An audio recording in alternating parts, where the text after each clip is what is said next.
Let's continue reading the poem The Tale of Custard the Dragon. In this part, you will come to know how Belinda and her pets used to make a laugh of Custard the Dragon. इस part में आप पढ़ोगे कि Belinda और उसके pets कैसे dragon का मजाक उड़ाते हैं. You will also come to know what happened when a sea pirate attack Belinda and her pets. आपको यह भी पता चलेगा कि कैसे एक समुद्री डाकू बेलिंडा और उसके पेट्स के ऊपर अटैक करता है. Belinda tickled him, she tickled him unmercifully. Ink, Blink and Mustard, they rudely called him Percival. They all sat laughing in the little red wagon at the Relio Trulio cowardly dragon.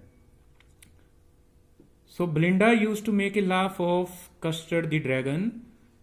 Belinda है वो Custard the Dragon का बहुत मजाक उड़ाती थी.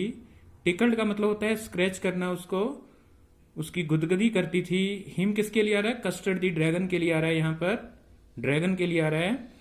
She tickled him unmercifully. Okay, and she use to make a laugh.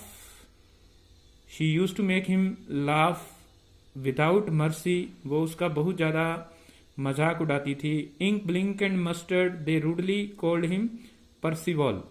और वो उस इंक, ब्लिंक और मस्टर्ड हैं, वो भी उसको बहुत मजाक उड़ाते थे, बहुत उसको टीज करते थे. They all set laughing in the little red wagon. Belinda and her pets used to sit in a little wagon, red colored wagon, pulled by Custard the Dragon at the Relio Trulio Cowardly Dragon. And this red wagon was pulled by Cowardly Dragon. Next stanza. Belinda giggled till she shook the house, and Blink said, which is giggling for a mouse. Ink and Mustard rudely asked his age, when Custard cried for a nice safe case. So here in every stanza the poet has used AB rhyme scheme, because house is rhyming with mouse, age is rhyming with case. So here rhyme scheme will be AABB. Belinda giggled till she shook the house.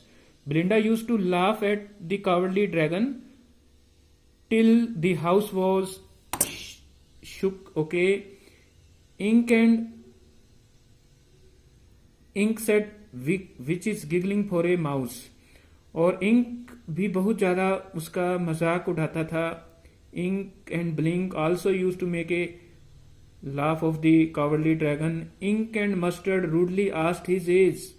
और ink और जो mustard है वो उससे उसकी as पूछते थे, उसकी आयु पूछते थे कि तुम कितने बड़े और होगे कि तुम एक नाइस केस के लिए, सुरक्षित पिंजरे के लिए चिल्लाते रहते हो. Because custard the dragon was always behaving like a coward, क्योंकि वो हमेशा ही एक डरपोक प्राणी की तरह से बिहेव करता था. Suddenly they heard a नेस्टी sound and mustard growled until they looked around. Watch, cried Ink, and out cried Belinda, for there was a pirate climbing on the window. Window here means window, खिड़की के लिए आता है. Then all of Belinda's pets heard a noise. Okay, this was a very nasty voice. They heard a sound.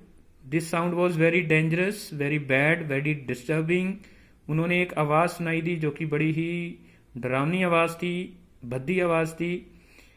Mustard growled and they all looked around. Okay, जो mustard है वो गुर्राता है और चारों तरफ वो देखते हैं सभी. Watch, cried Ink, and out cried Belinda. वो सभी चिल्लाते हैं. Okay, for there was a pirate climbing on a window. When they saw a sea pirate, समुद्री डाकू. When they saw a dacoit, जब उन्होंने एक समुद्री डाकू को देखा, on the window of their house, they started crying. उन्होंने चिल्लाना शुरू कर दिया. ठीक है, because their life was in danger, क्योंकि उनका जीवन है वो खतरे में था. Pistol in his left hand, pistol in his right. His है वो सी पायरेट के लिए आ रहा है यहाँ पर. उसके एक हाथ के अंदर है वो पिस्टल था और दूसरे हाथ में भी पिस्टल था, उसके लेफ्ट हैंड में भी पिस्टल था, राइट हैंड में भी पिस्टल था।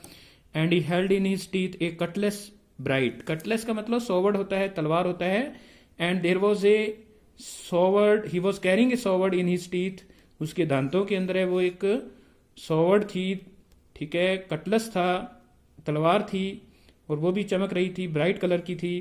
His beard was black, one leg was would, उसकी दाढ़ी है वो ब्लैक कलर की थी। He was having a black coloured beard and his leg was made of would, उसकी एक टांग है वो बनावटी थी, लकड़ी की बनी हुई थी। It was clear that the pirate meant no good and it was clear that he had came there to attack them, he had came there to kill them and he had came there with a bad intention, और वो एक बुरी दुर्भावना के साथ है वो वहां पर आया था। Student, this is the second part of this poem. The next part we shall read in the next video. Till then, bye bye.